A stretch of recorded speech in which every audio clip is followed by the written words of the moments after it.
அனைவருக்கும் வணக்கம். Welcome to digital Sarkar IAS academy.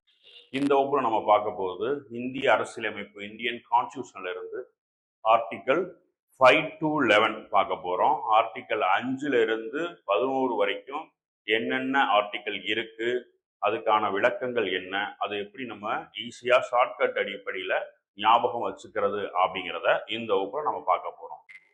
இந்த வகுப்புல ஆர்டிகல் 5ல இருந்து 11 வரைக்கும் பார்க்க போறோம். இதுல முதல்ல நம்ம பார்க்க போறது ஆர்டிகல் 5. இந்த ஆர்டிகல் 5 எதை ரெஃபர் பண்ணுது அப்படின்னா சிட்டிசன்ஷிப் அப்படின்னு அழைக்கப்படுற குடியுரிமையை பத்தி சொல்லுது.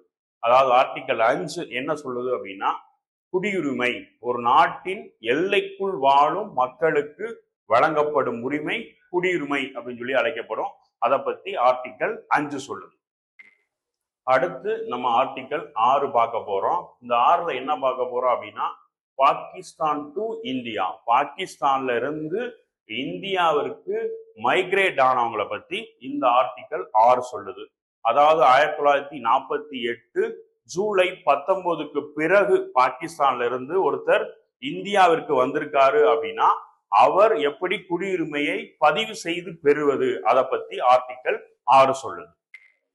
அடுத்து ஆர்டிகல் 7 பார்க்க போறோம். இந்த ஆர்டிகல் 7 என்ன ரெஃபர் பண்ணுது அப்படின்னா இந்தியாவிலிருந்து பாகிஸ்தான் போனவர்கள், ஒருத்தர் இந்தியாவிலிருந்து பாகிஸ்தான் போயிட்டாரு அப்படின்னா அவர் எப்படி இந்திய குடியுரிமையை இழக்கணும், அதை பத்தி ஆர்டிகல் 7 சொல்லுது. இந்தியாவிலிருந்து ஒருத்தர் பாகிஸ்தான் போனவர் இந்திய குடியுரிமையை எப்படி லாஸ் பண்றது, அதை பத்தி ஆர்டிகல் 7 சொல்லுது.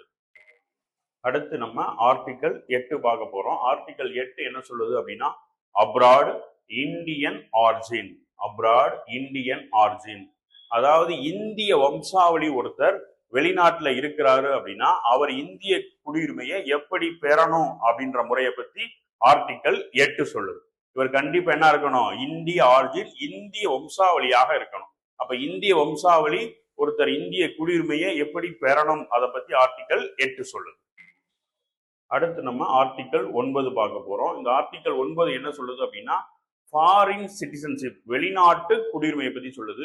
இந்தியர் ஒருவர் வெளிநாட்டுக்கு போய் அந்த வெளிநாட்டு குடியுரிமை அவர் வாங்கிட்டாரு அப்படின்னா அவர் எப்படி இந்திய குடியுரிமையை இழக்கிறது அப்படிங்கிறத பத்தி ஆர்டிகல் 9 சொல்லுது. எடுத்துக்காட்டு, ஒருத்தர் அமெரிக்கா போய் அமெரிக்கா குடியுரிமையை வாங்கிட்டாரு அப்படின்னா அவர் இந்திய குடியுரிமையை எப்படி ஒப்படைக்கணும், அதை பத்தி ஆர்டிகல் 9 சொல்லுது.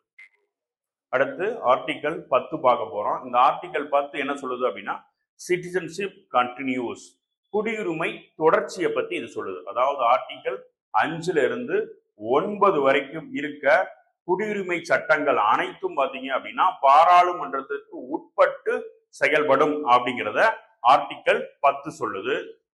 அடுத்து ஆர்டிகல் 11. இந்த ஆர்டிகல் 11 என்ன சொல்லுது அப்படின்னா பவர் ஆஃப் பார்லிமெண்ட், அதாவது குடியுரிமை தொடர்பான சட்டம் இயற்றுறது, குடியுரிமை தொடர்பான திருத்தங்கள் மேற்கொள்றது, இதற்கான அதிகாரம் யாருக்கு இருக்கு அப்படின்னா பாராளுமன்றத்திற்கு உண்டு அப்படிங்கிறத ஆர்டிகல் 11 சொல்லுது.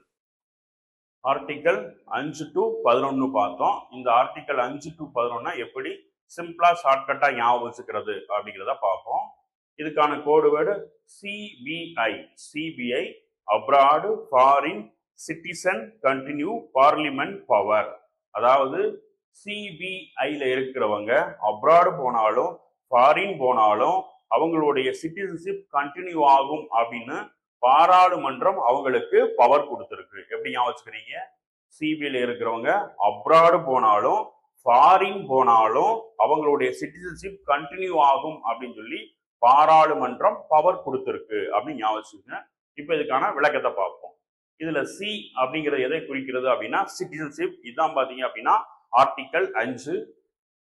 அடுத்து பாகிஸ்தான் டு இந்தியா, இதுல பி அப்படிங்கிறது எதை குறிக்கிறது அப்படின்னா பாகிஸ்தான்ல இருந்து இந்தியா வந்தவங்க, இது ஆர்டிகல் 6. அடுத்து இந்தியா டு பாகிஸ்தான், இந்தியாவிலிருந்து பாகிஸ்தான் போனவங்க தொடர்பானது ஆர்டிகல் 7. அடுத்து அப்ராடு, அதாவது வெளிநாட்டுல வாழ்ற இந்திய வம்சாவளியினர் பெரும் குடியுரிமை, இந்த அப்ராடு ஆர்டிகல் 8. அடுத்து ஃபாரின், இந்தியர் ஒருவர் வெளிநாட்டு குடியுரிமை பெற்றாரு அப்படின்னா அவர் இந்திய குடியுரிமை இழக்கும் முறையை பத்தி இது சொல்லுது, இது ஆர்டிகல் 9. அடுத்து சிட்டிசன்ஷிப் கண்டினியூ, குடியுரிமையோடைய தொடர்ச்சி, இது ஆர்டிகல் 10. அடுத்து பவர் ஆஃப் பார்லிமெண்ட், சிட்டிசன்ஷிப் தொடர்பான பாராளுமன்ற அதிகாரம், இது ஆர்டிகல் 11. சரியா? அப்ப இதுக்கான கோட் வேர்ட் திரும்ப சொல்றேன்.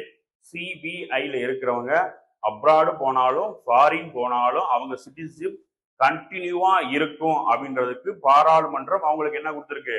பவர் கொடுத்துருக்கு.